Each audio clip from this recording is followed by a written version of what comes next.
देखिए, तो आज अपन देखने जा रहे हैं कि इलेक्ट्रोमैग्नेटिक वेव में एनर्जी डेंसिटी कितना आता है। ठीक है, एवरेज एनर्जी डेंसिटी कितना आता है। तो अपन देखते हैं कि सबसे पहले बात कर लेते हैं कि एनर्जी डेंसिटी क्या होता है। Energy upon volume, U upon V. देखो, अगर अपन देखें इलेक्ट्रोमैग्नेटिक वेव के केस में, तो यहाँ पे दो फील्ड का ऑसिलेशन हुआ है, इलेक्ट्रिक फील्ड और मैग्नेटिक फील्ड। तो इलेक्ट्रोमैग्नेटिक वेव के केस में अपन एनर्जी पढ़ेंगे तो दोनों से एसोसिएटेड, दोनों फील्ड से एसोसिएटेड एनर्जी डील करना पड़ेगा। मतलब कि अगर मैं एवरेज एनर्जी डेंसिटी की बात करूं तो मैं लिख सकता हूं U E plus U M. ठीक है, और अपन जानते हैं बच्चों कि जो एनर्जी डेंसिटी होता है इलेक्ट्रिक फील्ड में, वो होता है half epsilon naught E square, और मैग्नेटिक फील्ड में अपन जानते हैं B square divide by 2 mu naught. अपन देखे थे कि जो इलेक्ट्रिक फील्ड और मैग्नेटिक फील्ड है उसका इक्वेशन था E is equal to E not sine omega T minus के X, B is equal to B not sine omega T minus के एक्स। मैं क्या कर रहा हूँ, इन दोनों एक्सप्रेशंस को, ये दोनों इक्वेशंस को ले जाके इसमें डालता हूँ। जैसे इसमें पुट करूँगा तो देखो, जो इक्वेशन आ रहा होगा वो आ रहा होगा हाफ एप्सिलॉन नॉट, इसकी वैल्यू पुट किया, इसका स्क्वायर किया प्लस इसका स्क्वायर किया, तो ये एक्सप्रेशन मिल रहा होगा।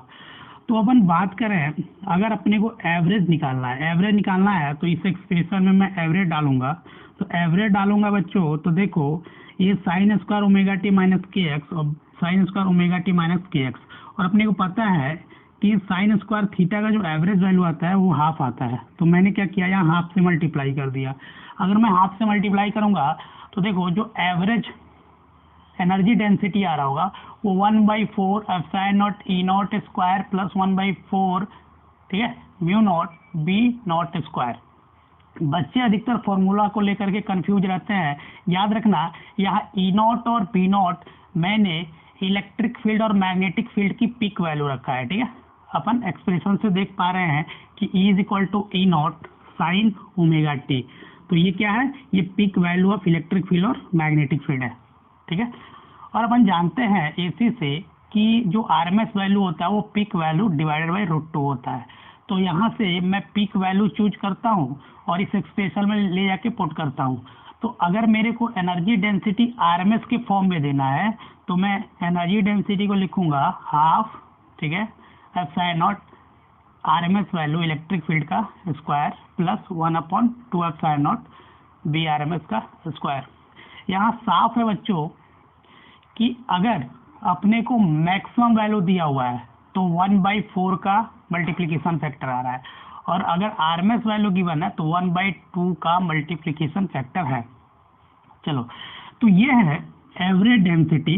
ठीक है, तो अपन यहाँ देख पा रहे हैं, मैंने यहाँ लिखा है, देखो यहाँ मैंने लिखा है कि जब मैं एवरेज एनर्जी डेंसिटी की बात करूंगा इलेक्ट्रिक फील्ड और मैग्नेटिक फील्ड में, तो दोनों का एवरेज का समीशन होगा। मतलब कि ये जो टर्म होगा वो इलेक्ट्रिक फील्ड का एवरेज एनर्जी डेंसिटी होगा, और जो ये टर्म होगा वो मैग्नेटिक फील्ड का एवरेज एनर्जी डेंसिटी होगा। तो अपन इस एक्सप्रेशन को लिख सकते हैं total average energy of electromagnetic wave is equal to summation of average energy in electric field plus average energy in magnetic field. तो यहाँ से अपन देख पा रहे हैं, अगर मैं कंपेरिजन करूँ तो average energy density of electric field जो आ रहा है वो पीक वैल्यू में फॉर्मूला होगा 1/4 epsilon naught into peak value का स्क्वायर, ठीक है, is equal to half epsilon naught. अगर मैं आरएमएस वैल्यू का स्क्वायर लेता हूँ तो हाफ का मल्टीप्लिकेशन फैक्टर आता है। मैं यहाँ से देख पा रहा हूँ। अगर मैं बच्चों मैग्नेटिक फील्ड में देखूँ, ठीक है, अगर मैं मैग्नेटिक फील्ड में निकालूँ बच्चों तो देखो कितना आ रहा होगा। तो यहाँ से अगर मैग्नेटिक फील्ड में एनर्जी डेंसिटी कंपेयर करूँ तो जो एवरेज, ठीक है, जो बच्चों एवरेज एनर्जी डेंसिटी आ रहा है, energy density in magnetic field, जो मैग्नेटिक फील्ड में बच्चों एवरेज एनर्जी डेंसिटी आ रहा है उसको हमने कैसे लिखा है, इतना 1/4, ठीक है, mu not into maximum value का स्क्वायर लिखूंगा 1/4 के फैक्टर के साथ, और 1/2 mu not into B R M S का स्क्वायर। तो ये आ रहा है बच्चों कि मैग्नेटिक फील्ड में एनर्जी डेंसिटी एवरेज में कितना आ रहा है। याद रखो बच्चों, होता क्या है कि जो एनर्जी है, जो एनर्जी डेंसिटी है, वो इक्वली डिस्ट्रीब्यूट होता है। ठीक है, ये अपन देख लेंगे बाद में कैसे होता है। लिखो यहाँ, energy density is equally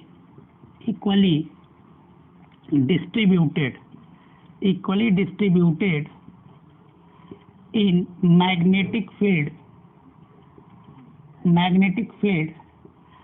and electric field। मतलब मैं ये लिख सकता हूँ कि UE is equal to UM।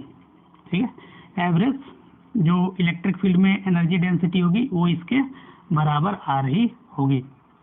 तो देखो बच्चों, अगर मैं टोटल एनर्जी डेंसिटी लिखूं, अगर मैं टोटल एनर्जी डेंसिटी लिखूं, जो कि मैं U लिखा हूं, तो टोटल एवरेज डेंसिटी जो आ रहा होगा वो आ रहा होगा UE plus UM, sorry U, इसको मैंने किससे दिखाया, UB से दिखाया ना। चलो, तो देखो चूंकि ये इसके इक्वल है तो अपन लिख सकते हैं 2 टाइम्स UE, या लिख सकते हैं 2 टाइम्स UB। ठीक है, 2 टाइम्स UE लिखोगे तो UE की वैल्यू देखो, UE की वैल्यू ये है, इससे 2 टाइम्स करोगे तो जो मैक्सिमम में वैल्यू आ रहा होगा वो आ रहा होगा इतना, और RMS में वैल्यू निकालोगे तो एप्सिलॉन नॉट इनटू ERMS का स्क्वायर। यहाँ से देख पा रहे हो 2 से मल्टीप्लाई किया हूँ।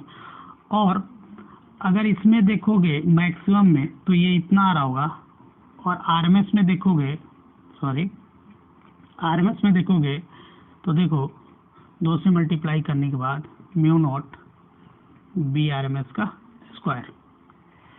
यहाँ तो कोई दिक्कत, यहाँ तक कोई दिक्कत नहीं हुआ होगा। चलो, तो यहाँ मैं समराइज कर ले रहा हूँ कि लिख लो फॉर्मूला, इसमें ज़्यादा काम आएगा। कि पहला जो फॉर्मूला है वो है ये 1/4 epsilon not E not square is equal to 1/2 sine naught ERMS का स्क्वायर, ERMS का स्क्वायर। ये पहला फॉर्मूला। दूसरा है मैग्नेटिक फील्ड में, तो इसको ऐसे लिखो UB, ये 1/4 म्यू नॉट, ठीक है, B nought square is equal to 1/2 mu nought BRMS का स्क्वायर। ये फॉर्मूला है। चलो, तो टोटल इलेक्ट्रोमैग्नेटिक वेव का एनर्जी डेंसिटी है वो है 1/2, ठीक है, epsilon not E not square is equal to 1/2, ठीक है, mu nought B nought square is equal to, ठीक है, epsilon nought ERMS square is equal to 1/, ऐसे लिख लो, BRMS divide by mu nought. ये फॉर्मूला है, एक फॉर्मूला इलेक्ट्रिक फील्ड में, मैग्नेटिक फील्ड में, और ये टोटल एनर्जी डेंसिटी है। ठीक है, तो यहाँ अपने को कंफ्यूज नहीं होना है बच्चों। ठीक है, एनर्जी में कि कब हाफ का फैक्टर आएगा, कब 1/4 का फैक्टर तब आएगा जब अपन पिक वैल्यू लेंगे। क्या लेंगे? पिक वैल्यू ले रहे होंगे। चलो, अगर अपन यूनिट की बात करें, unit of UE and UB, तो याद रखना इसका यूनिट जो आएगा वो जूल पर मीटर क्यूब आएगा, क्योंकि एनर्जी डेंसिटी है, energy per unit volume, volume का मीटर क्यूब, एनर्जी का क्या होता है? एनर्जी का जूल होता है। चलो, एक छोटा सा सवाल लिखते हैं, इसको रफ करते हैं और यहाँ एक छोटा सा सवाल लिखते हैं।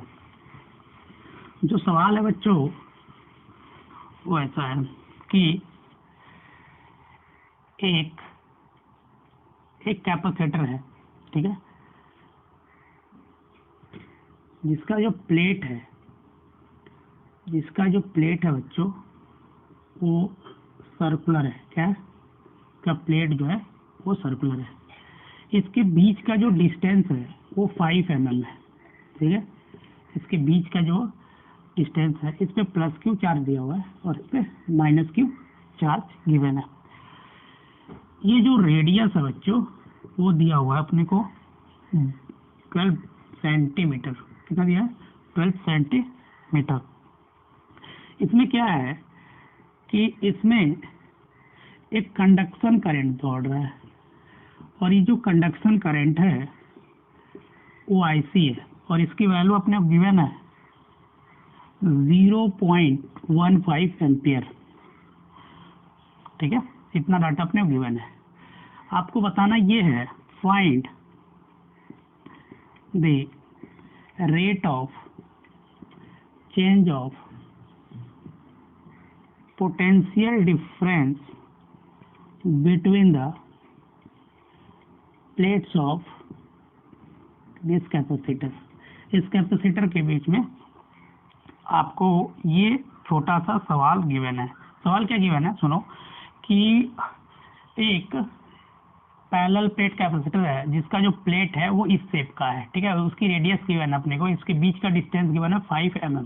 इससे क्या हो रहा है कि बाहर में सर्किट में आईसी दौड़ रहा है वो 0.15 है। तो आपको बताना है कि इसके बीच में अपने को पता है कि इलेक्ट्रिक फील्ड का वेरिएशन हो रहा होगा, इसके चलते कंडक्शन करंट आ रहा होगा, सॉरी डिस्प्लेसमेंट करंट आ रहा होगा आईडी, ठीक है, आईडी।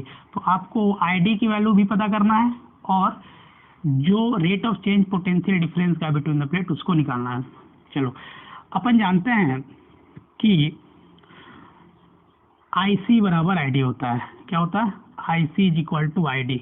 तो इसकी वैल्यू जो होगी वो 1 पॉइंट इतना, ये अपन जानते हैं कि अपने को पता है कि अगर इससे आईसी निकल रहा है, इंटर कर रहा है, तो यहाँ आईसी निकलता है। मतलब जाहिर सी बात है यहाँ से जो आईडी होगा वो आईसी के बराबर रहा होगा, तभी तो सर्किट में करंट की वैल्यू उतनी ही रहेगी।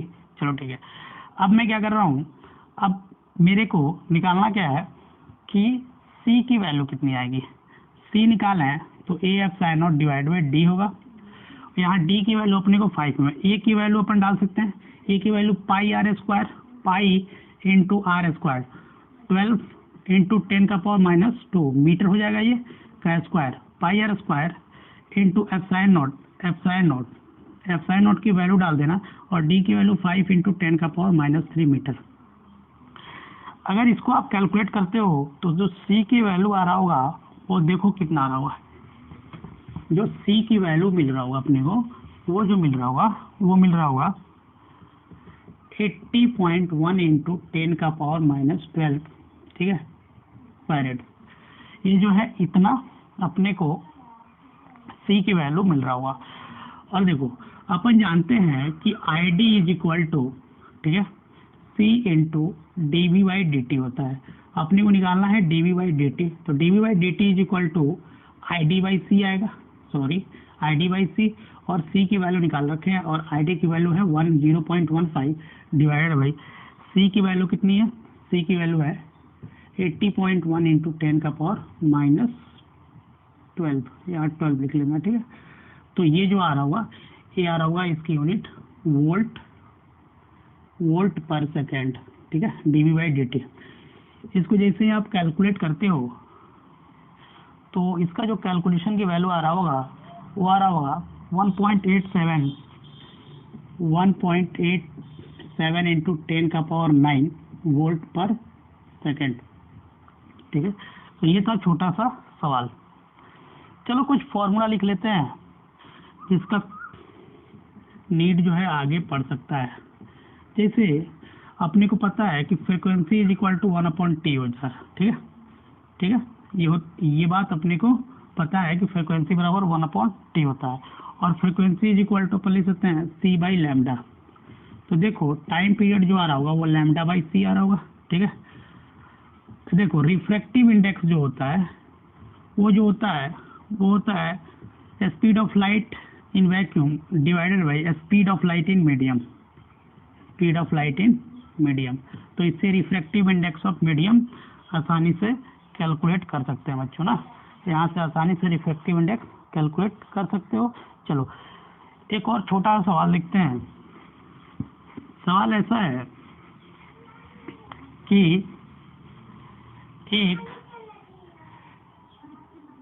देखो सवाल एक ऐसा है कि एक पैरेलल प्लेट कैपेसिटर है, एक पैरेलल प्लेट कैपेसिटर है बच्चों, इस पे चार्ज प्लस क्यू है, इस पे चार्ज माइनस क्यू है, ठीक है। इस प्लेट के पैरेलल एक पॉइंट यहाँ पे है पी पॉइंट जो इससे आर डिस्टेंस पे है, और यहाँ से लेकर यहाँ तक जो लेंथ है वो आर है। यहाँ से यहाँ तक 2r लिख लो, ठीक है, मतलब यहाँ से यहाँ तक r है, ठीक। दो पॉइंट है, यहाँ एक P है और यहाँ एक टिप पे Q पॉइंट है। यहाँ तो कोई दिक्कत, यहाँ तक कोई दिक्कत नहीं हुआ होगा। आपको बताना है कि find the value of magnetic field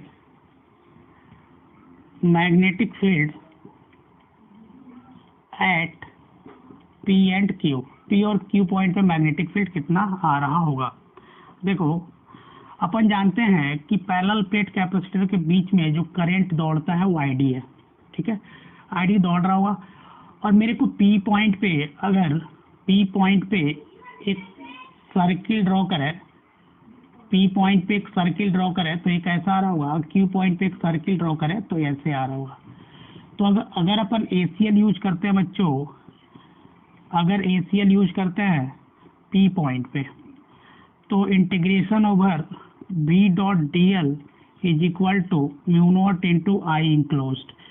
देखो चूंकि अपन जानते हैं जो ID फ्लो हो रहा होगा ये टोटल इतने पार्ट से फ्लो हो रहा होगा, तो इतना का एरिया पाई आर स्क्वायर, तो आई इंक्लोज निकालूंगा तो since pi are square area से ID करंट फ्लो हो रहा है तो यूनिट एरिया से ID by pi are square होगा, इसीलिए इतना एरिया से पाई आर स्क्वायर एरिया से इतना, तो आई इंक्लोज की जो वैल्यू मिल रहा है वो देखो कितना मिल रहा हो। जो पहले केस में P पॉइंट पे जो आई इंक्लोज मिल रहा है वो देखो कितना मिल रहा है।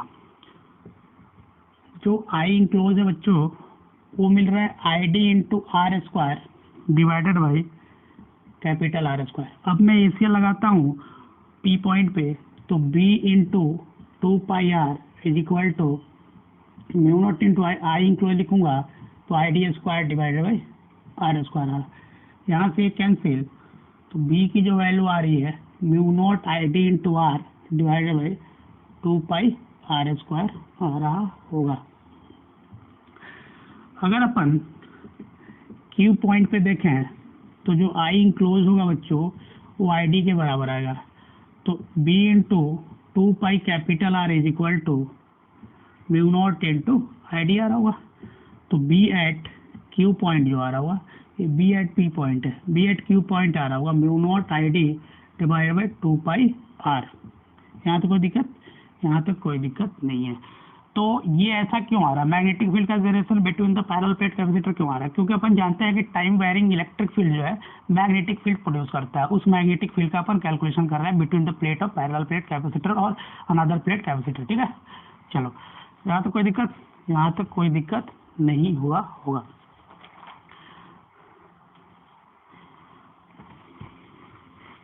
चलो एक छोटा सा सवाल कर लेते हैं, और जो सवाल हो ऐसा है कि अपने को इलेक्ट्रिक फील्ड इलेक्ट्रोमैग्नेटिक वेव में जो है इलेक्ट्रिक फील्ड का ऑसिलेशन गिवन है, इलेक्ट्रिक फील्ड का ऑसिलेशन गिवन है। इलेक्ट्रिक फील्ड का जो ऑसिलेशन है उसका कुछ डाटा अपने गिवन है कि ये जो ऑसिलेट कर रहा है उसकी फ्रीक्वेंसी जो है वो 6 इंटू 10 का पावर 14 हर्ट्ज है। यहाँ 10 कर लो ना, 10 हर्ट्ज है। और एम्पलीट्यूड मतलब पीक वैल्यू, एम्पलीट्यूड जो है वो अपने को गिवन है, उसकी वैल्यू है 100 वोल्ट पर मीटर। आपसे जो कैलकुलेशन कराया है वो कराया है कि आप वेवलेंथ बताओ, wavelength of wave, electromagnetic wave का वेवलेंथ बताओ। जो दूसरा सवाल पूछा गया है वो है बी नोट की कैलकुलेशन करो, मतलब एम्पलीट्यूड ऑफ मैग्नेटिक फील्ड कितना आ रहा होगा। देखो अपन पहला सॉल्यूशन करें तो अपन जानते हैं कि wavelength is equal to c by f होता है, और सी की वैल्यू अपने को पता है 3 × 10⁸ डिवाइड बाई फ्रीक्वेंसी गिवन है।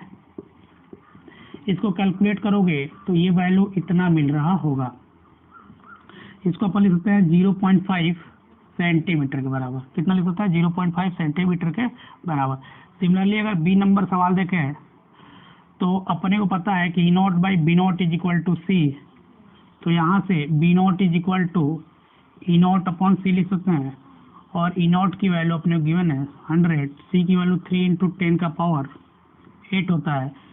तो जो बी नॉट आ रहा होगा इतना टेस्ला आ रहा होगा। इसको फर्दर सिंप्लीफाई करते हो तो जो वैल्यू मिल रहा होगा 3.34 × 10⁻⁻7 टेस्ला। इसको कैलकुलेट कर लेना।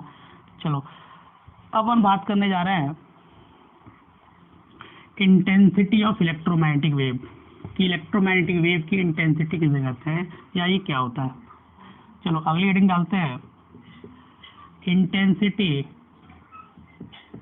Intensity of electromagnetic wave.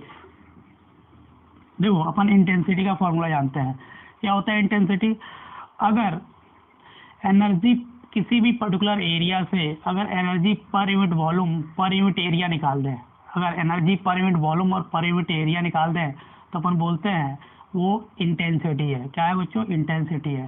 ठीक है, तो अपन यहाँ लिख सकते हैं कि लिख लो एनर्जी ऑफ इलेक्ट्रोमैग्नेटिक वेव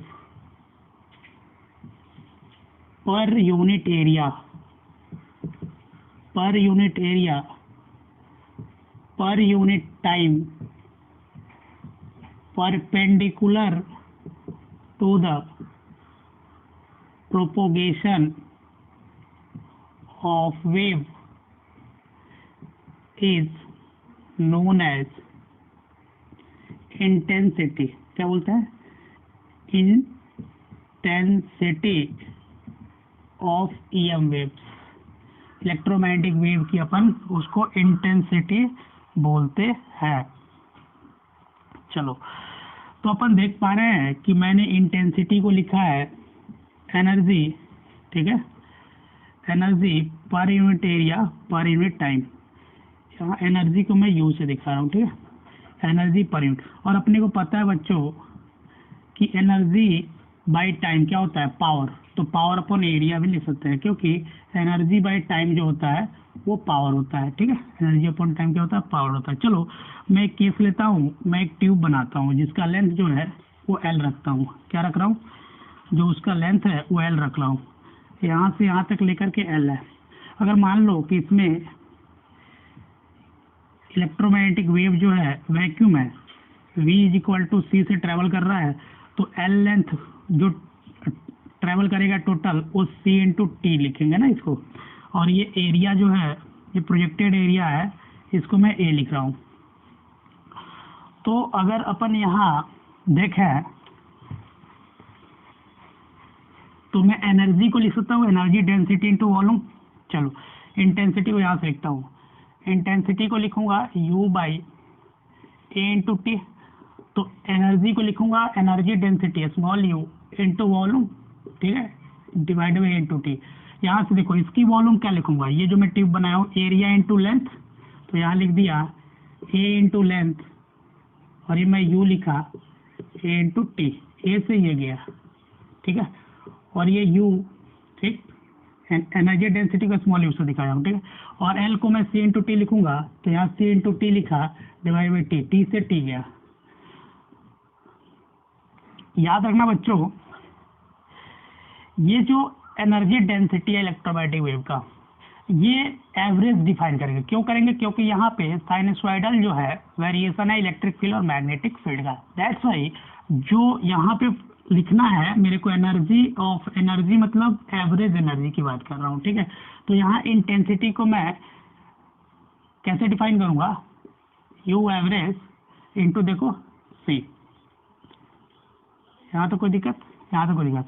तो इंटेंसिटी जो आ रहा होगा, अब मेरे को पता है कि जो यू एवरेज होता है, ठीक है, वो 2 टाइम्स यू इंटू यू होता है या 2 टाइम्स यू इंटू बी होता है। यहाँ तो कोई दिक्कत, यहाँ तो कोई दिक्कत।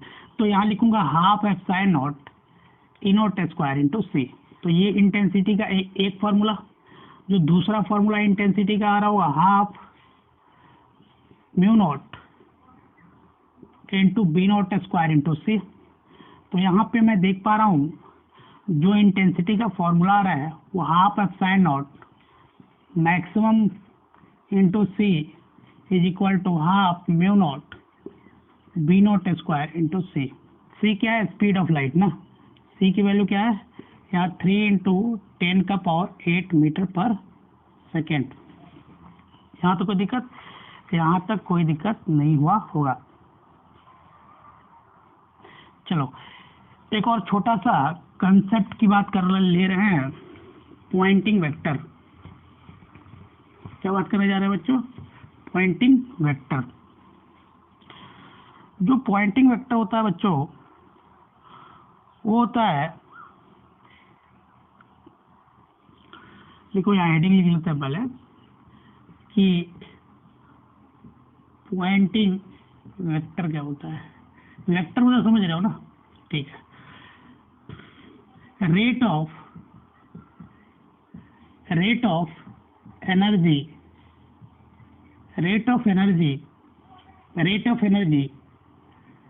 Per unit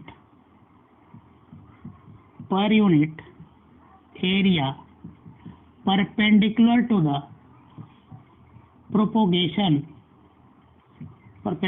propagation of wave is known as pointing vector,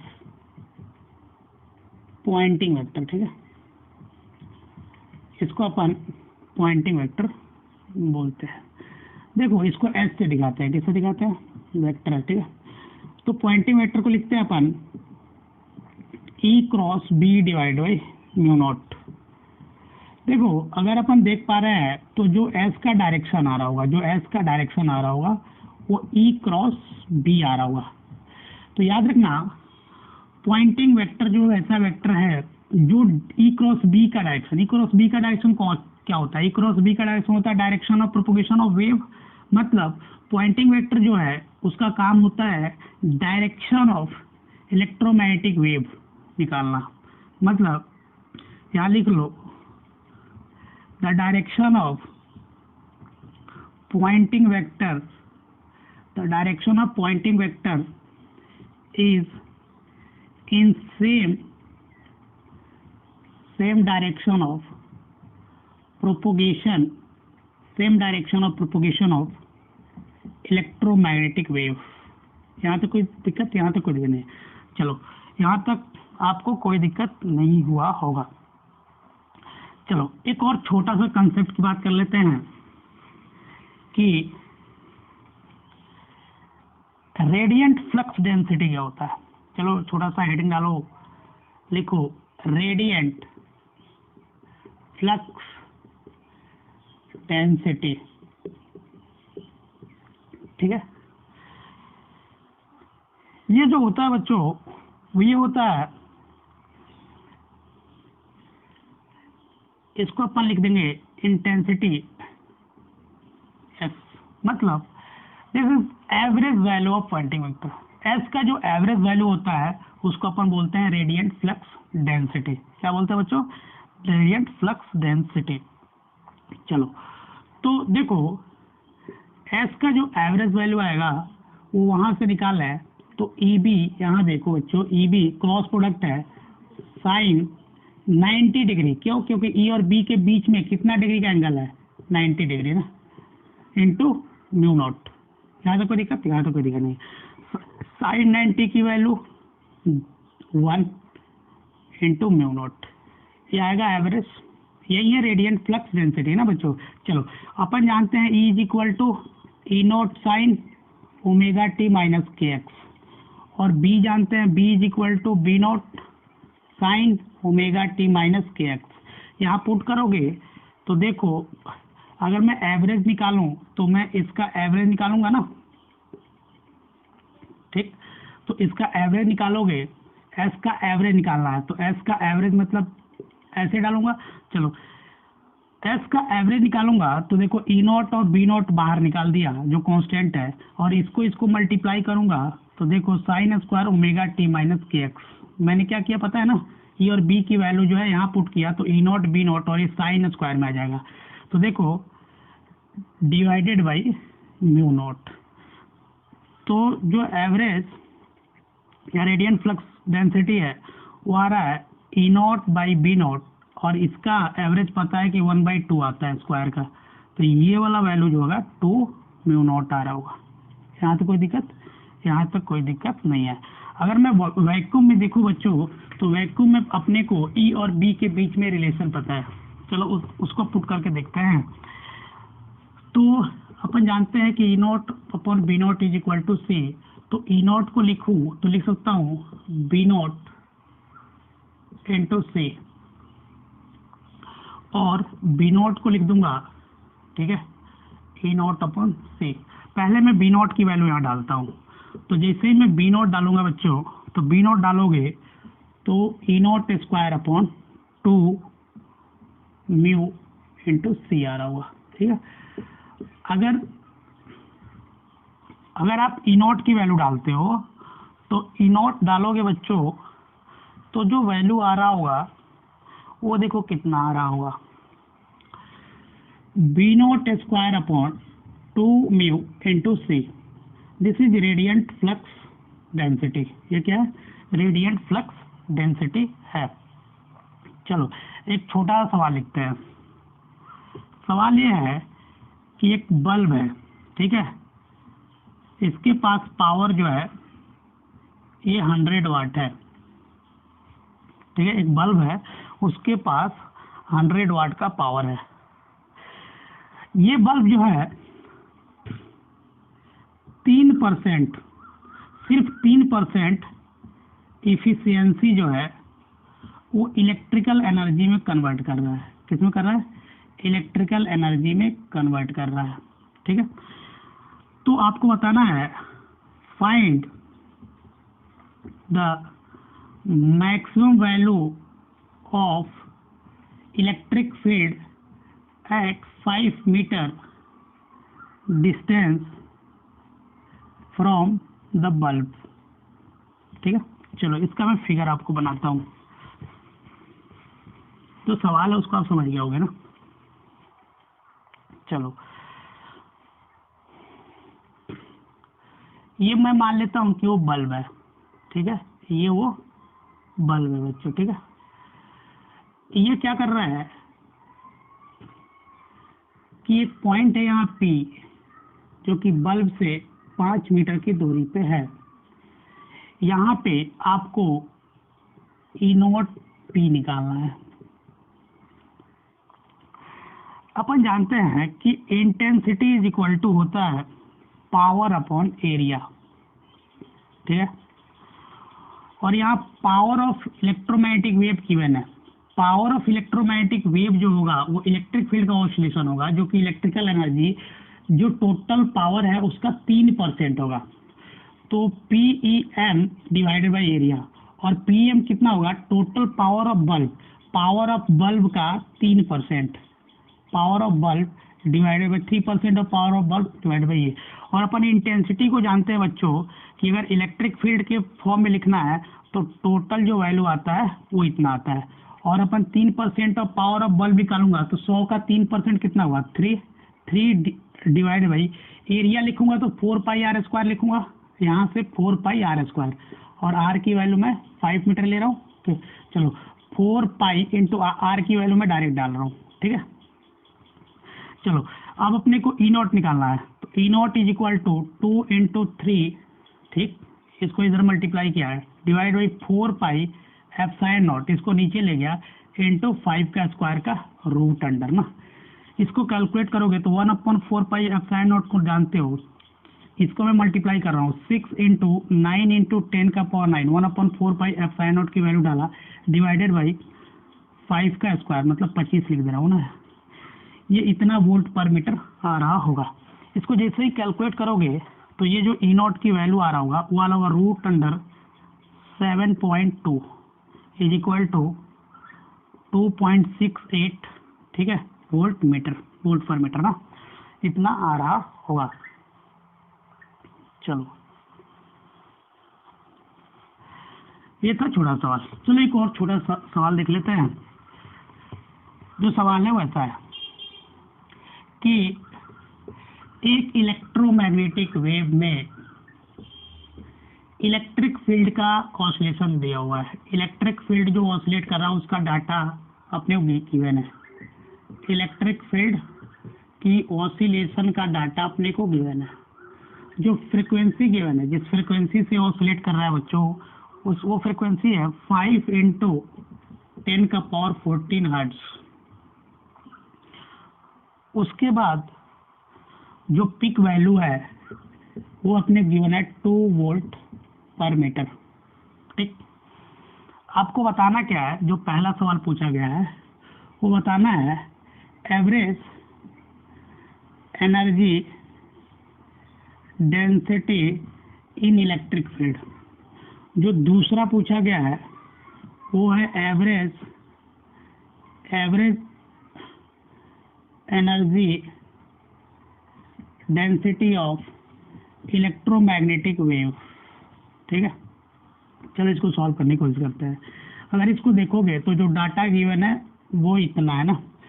अपन जानते हैं कि इलेक्ट्रिक फील्ड में जो एवरेज डेंसिटी होता है, अगर मैक्सिमम वैल्यू गिवन है तो कितना होता है 1/4 एप्सिलॉन नॉट इंटू ई नॉट स्क्वायर। ये बात पता है, मैक्सिमम वैल्यू गिवन है तब होता है। तो 1/4 into epsilon naught into E not का स्क्वायर, ये 2 का स्क्वायर, ये कट गया। यहाँ जो वैल्यू आ रहा है सिर्फ वो एप्सिलॉन नॉट आ रहा है ना, तो ये एप्सिलॉन नॉट इतना जूल पर मीटर क्यूब आ रहा है। और एप्सिलॉन नॉट की वैल्यू अपने को पता है 8.85 इंटू 10 का power -12 joule per metre cube आ रहा होगा आंसर। चलो अगर इसका दूसरा पार्ट का सॉल्यूशन करें तो देखो कितना आ रहा होगा। जो दूसरा पार्ट है बच्चों वो है total energy. Total energy is equal to 2 times average energy. क्योंकि इलेक्ट्रोमैग्नेटिक वेव का मैं एनर्जी डेंसिटी पूछ रहा हूँ बच्चों, अगर वेव का एनर्जी डेंसिटी पूछ रहा हूँ मतलब उसमें इलेक्ट्रिक फील्ड और मैग्नेटिक फील्ड दोनों का ऑसिलेशन हो रहा है, मतलब मैं टोटल पूछ रहा हूँ। टोटल कितना होता है 2 टाइम्स, तो इससे मल्टीप्लाई कर दो जो निकाले हो value into epsilon nought joule per metre cube, या इसी को 2 इंटू 8.85 इंटू 10 का power -12 joule per metre cube. 2 से मल्टीप्लाई करोगे तो देखो ये इतना आ रहा होगा ना, 10 का power -12 joule per metre cube. तो जो एवरेज डेंसिटी आ रहा है इलेक्ट्रोमैग्नेटिक वेव का वो 17.7 इंटू 10 का power -12 joule per metre cube आ रहा होगा। तो हमने बच्चों ये छोटा सा कंसेप्ट देखा कि इंटेंसिटी क्या होता है और एवरेज डेंसिटी क्या होता है, और उससे कुछ इम्पोर्टेंट जो रिलेटेड न्यूमेरिकल्स थे उसको मैंने करा दिया। न्यूमेरिकल्स तो बहुत सारे बनाए जा सकते हैं बच्चों, बस डाटा का हेर फेर होगा। मेन कंसेप्ट आपको पता रहना चाहिए, और फॉर्मूले तो आपको पता है कि मतलब कंफ्यूज होना ही नहीं है। बच्चे कंफ्यूज रहते हैं कि सर 1/2 का फैक्टर कब आ रहा है, 1/4 का फैक्टर कब आ रहा है, कौन से फॉर्मूले को कैसे लिखना है। तो इसीलिए मैंने यहाँ पे आपको पूरा कंप्लीटली डिराइव करके बताया कि क्या है और कैसे अपने को डिफरेंशिएट करना है और कैसे इसमें डिफरेंस है। 1/4 का फैक्टर में बताया तभी आएगा जब मैक्सिमम वैल्यू लेंगे इलेक्ट्रिक फील्ड का और मैग्नेटिक फील्ड का। और अगर आप 1/2 का फैक्टर ले रहे हो तो इलेक्ट्रिक फील्ड में जो एनर्जी और मैग्नेटिक फील्ड में जो एनर्जी डेंसिटी है उसमें 1/2 का फैक्टर आ रहा होगा। ठीक है।